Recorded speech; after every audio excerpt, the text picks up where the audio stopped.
Have you ever felt that someone desired you, but at the same time, they nullified you? That sex, instead of being a connection, became an invisible weapon to manipulate you. Narcissists don't love, they use. And the body, in this dynamic, becomes a battlefield disguised as pleasure. What few have the courage to say is that a narcissist's sexual habits are more than strange. They are conscious strategies of emotional domination. This video isn't about fetishes. It's not about idle curiosity. It's about the dark side of relationships that often begin with intense desire and end in silent devastation. Because the narcissist transforms the most intimate act into a stage for control, humiliation, and dependence. The game is subtle. They seduce you like no one else. They read your body as if it were part of them. They lead you to ecstasy and then to emptiness. They make you feel special and then make you feel disposable. This cycle is no accident. It's emotional engineering through sex. And anyone who's experienced it knows it's a type of abuse that leaves its mark where no one can see. You think you're connecting, but you're being trained. With every touch, every whispered word, every calculated absence after pleasure, something inside you becomes disorganized. Desire becomes dependence, intimacy becomes blackmail, and what seemed like passion becomes confusion. That's why today we're going to expose the truth so many avoid, the 5 hidden sexual habits of narcissists. Each of these habits is a trap, disguised as surrender. We'll dismantle one by one these mechanisms that imprison through pleasure, revealing how they work, why they work, and how you can free yourself from them. If you've ever wondered why you miss someone who destroyed you, if you've ever been afraid to leave a relationship where the sex was intense but the respect was absent, if you've ever confused dominance with desire, this video is for you. What comes next may hurt, but it can also heal, because when you understand the logic behind abuse, you stop blaming yourself for falling for it. Habit 1. Seduction as a tool of power, not connection. A narcissist's first sexual habit is actually the most dangerous because it disguises itself as something good, seduction. He doesn't just seduce, he studies, anticipates, executes. Every touch, every look, every word spoken during intimacy carries an intention greater than pleasure. What he really wants is control. He turns sex into a kind of emotional hypnosis, where the victim's body surrenders before even realizing it's being dominated. There's no genuine emotional connection, only simulation. He learns what you like, what turns you on, what turns you off. And he uses this as a script. At first you feel desired like never before, but this desire isn't affection, it's a tactic. The narcissist is a master actor. He doesn't make love, he acts. He offers you intensity to create dependence, and then disappears, leaving a trail of absence that you try to fill alone. And it's precisely this dance between presence and abandonment that creates addiction. When he disappears, you miss him. But it's not him. It's the effect. It's the validation he gave you for a moment. It's the pleasure that confused your mind.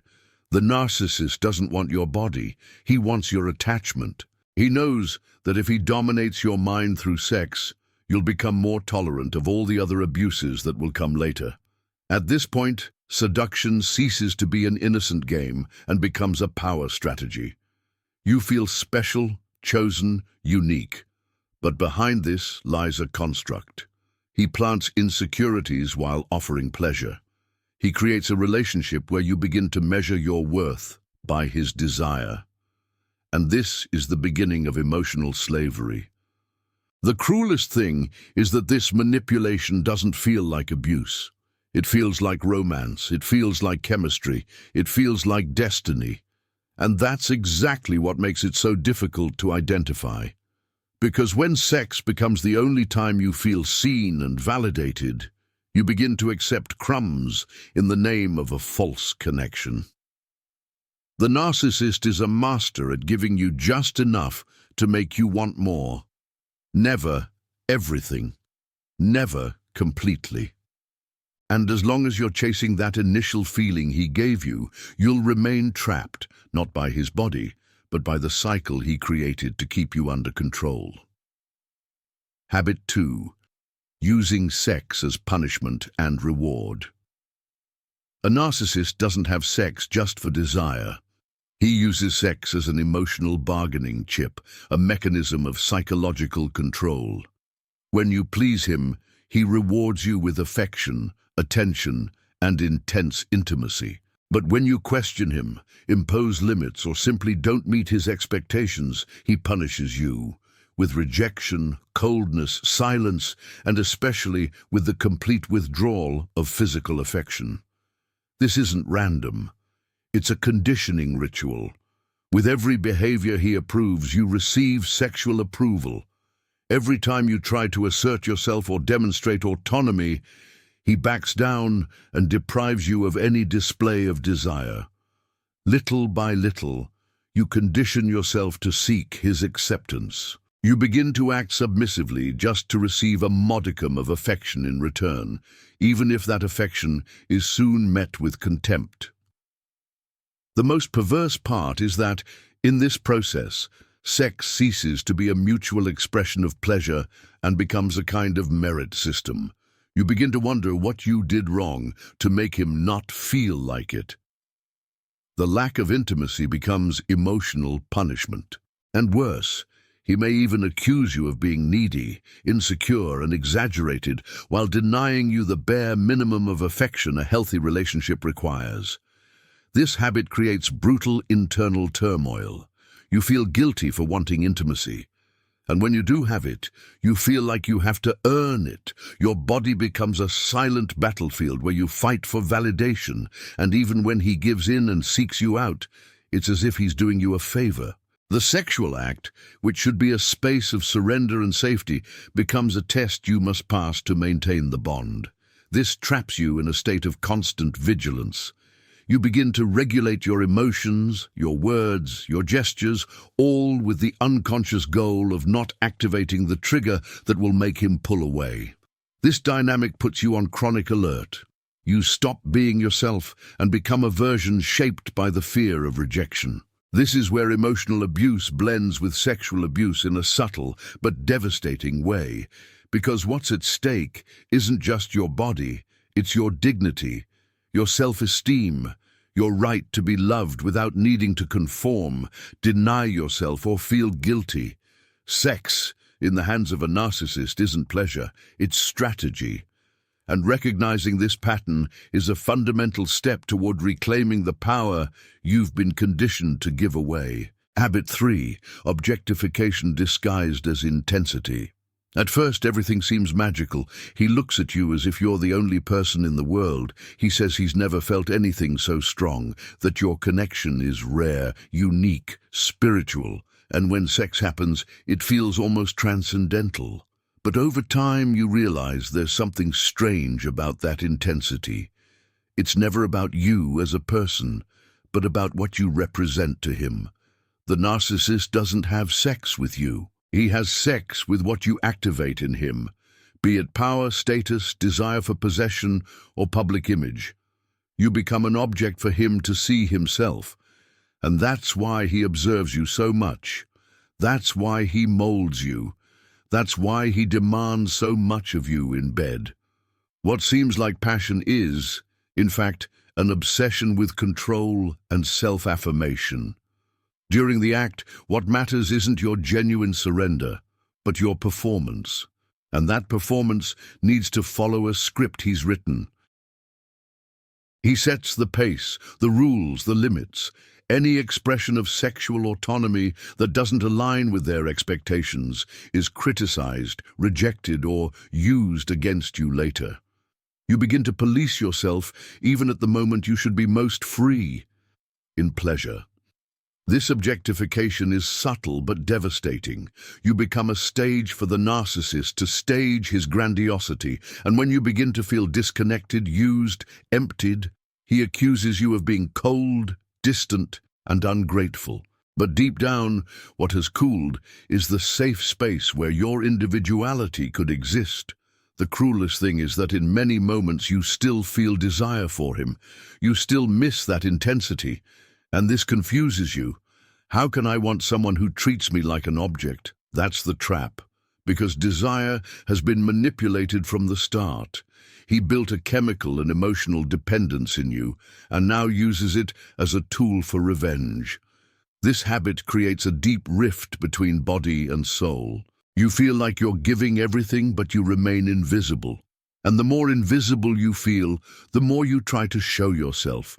The more you try to please, reinvent yourself, adapt, all so you can perhaps be looked at again as you were in the beginning. But that look was never love, it was recognition of usefulness. And when he feels you're no longer fit for the role he envisioned, he'll simply look for another actress for his scene. Breaking free from this logic requires more than strength. It requires lucidity. Because only when you understand that it's not your responsibility to sustain anyone's desires, can you begin to free yourself from the need to constantly prove yourself. Habit 4. Sexual provocation used as a weapon of competition. A narcissist doesn't need to touch another person to betray you emotionally. He betrays you with his gaze, with insinuations, with veiled comparisons. He uses sexuality as a showcase where he is the center and you, a spectator who never knows if you're being desired or replaced. This constant doubt is what he wants. This emotional discomfort is what feeds his ego. This habit manifests itself in subtle gestures, compliments to other people in front of you, ambiguous conversations with ex-partners, comments about how attractive certain people are, or even the way he dresses up more for others than for you. And if you question him, he accuses you of insecurity. He turns everything around. He turns your reaction into a problem, never his behavior. But the goal behind this provocation is clear: to generate emotional instability in you, to reaffirm his superiority. He wants to see you fearful of loss. He wants you to feel constantly inferior to a threat he himself invents. This is no accident. It's a construct. By leaving you doubting your own worth, it keeps you in a state of constant competition. You begin to fight for a place that was already yours. You begin to want to prove that you're the best, the most attractive, the most interesting. And in this effort, you lose your naturalness, your lightness, your authenticity. It's as if the narcissist purposely ignites desire in others, just for you to see, just so you feel like they can replace you at any moment. And you begin to make sexual, emotional, even spiritual concessions, all to avoid being left, all to regain what you think you've lost, but which in reality they never truly offered: emotional security. This habit creates a kind of corrosive neediness. You feel constantly indebted, as if you need to win back someone who should never have been lost. And the more you try, the more they pull away, the more they provoke, the more they test you, and the more you empty yourself. Sexual provocation used as a weapon isn't charm, it's manipulation. It's a game of emotional scarcity, where he presents himself as an unattainable prize and reduces you to someone always trying to be good enough. But you're not in a contest, and true love doesn't require performance. When you understand that true desire is born from connection, not humiliation, you begin to see that what you're experiencing isn't desire, it's manufactured emotional desperation, and what's manufactured can be undone. Habit 5.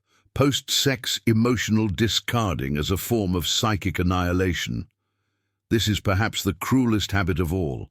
After engaging you, seducing you, bringing you to the pinnacle of surrender, the narcissist disappears emotionally. He may even be there physically, but his presence evaporates. He becomes cold, distant, indifferent, as if the sexual act meant absolutely nothing. And perhaps it didn't, to him. This emotional dismissal doesn't happen by chance. It's part of a meticulously planned strategy. The narcissist knows that sex creates a deep bond, especially in those who truly love. And precisely for this reason, he uses the post-sex moment as a moment of rupture to generate psychic confusion. You feel like you've surrendered yourself, that you've opened your body, your soul, your vulnerability, and you naturally expect acceptance, connection, affection. But what you receive is an icy silence, an absence that cuts more than any words. This sudden coldness triggers a deep trauma, the fear of being used and discarded, and when this happens repeatedly, the victim begins to internalize a distorted narrative, that they're not worthy of staying, that they're not enough, that they need to try harder. The narcissist plants the pain and watches the damage without taking responsibility for anything. The most perverse part is that, in the moments that follow, they can act as if nothing happened. They might make jokes, change the subject, distance themselves for days, and when they return, they expect you to be normal. If you show sadness, they call you dramatic. If you demand something, they call you needy. And so, the legitimate pain you feel becomes yet another weapon against you. It's in this cycle that your self-esteem is eroded. You begin to associate pleasure with rejection. You begin to expect punishment after every moment of surrender. Sex, which should be a space for emotional fusion, becomes a field of isolation. And over time, even your desire fades. You no longer want to surrender, not for lack of desire, but for fear of what comes next. This habit doesn't just hurt, it erases, it silences. He rebuilds his relationship with his own body in a negative way, because it's not the act that destroys, it's the emptiness afterward. Breaking this cycle requires more than awareness. It requires the courage to stop romanticizing absences, justifying coldness, and forgiving repeated abandonment. It requires recognizing that those who truly desire you stay, care, welcome, and that anything other than this is not love. It's emotional manipulation disguised as intimacy. If you've made it this far, it's because something inside you already knew, already felt, already sensed. This video didn't reveal a new truth to you. It simply named what your soul was already silently screaming. A narcissist's sexual habits are just the tip of the iceberg of an emotional structure built to confuse, trap, and nullify those who truly surrender. What you've experienced, or perhaps are still experiencing, is not an isolated case. It's an emotional phenomenon more common than it seems, but still shrouded in shame, silence, and denial. And as long as silence is the rule, abuse will continue to be the norm. The hardest truth to accept is that no matter how much you give, adapt, and mold yourself, you will never be enough for those who need to destroy you to feel superior. The narcissist doesn't seek love. He seeks adoration. He doesn't seek connection. He seeks control. And sex, in this equation, is just another tool to keep you in the game. But here's the twist. You can break out of this game. You can break the cycle. You can rebuild your relationship with your body, with your desire, with your value. You can understand that pleasure is not a debt, that intimacy is not currency, that love is not measured by the intensity of touch, but by the constancy of presence. Liberation begins the moment you stop wondering what you did wrong and start asking yourself why you continued to accept so little. This is the moment to stop looking for crumbs from those who never offered you the banquet of reciprocity, to stop expecting an emotional return from those who only respond with absence, to stop calling passion what has always been a prison. From now on, your healing will not come from the other, it will come from you.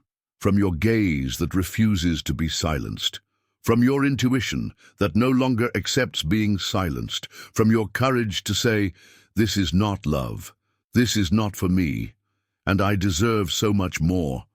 This is the message, this is the rupture. And if it touched you, it's because you are ready to write a new story, and no longer as a secondary character, but as the protagonist of your own truth. Thank you for watching this video. We ask that you subscribe to our channel and like this video. Also, turn on the notification bell to be notified of our posts. See you in the next video.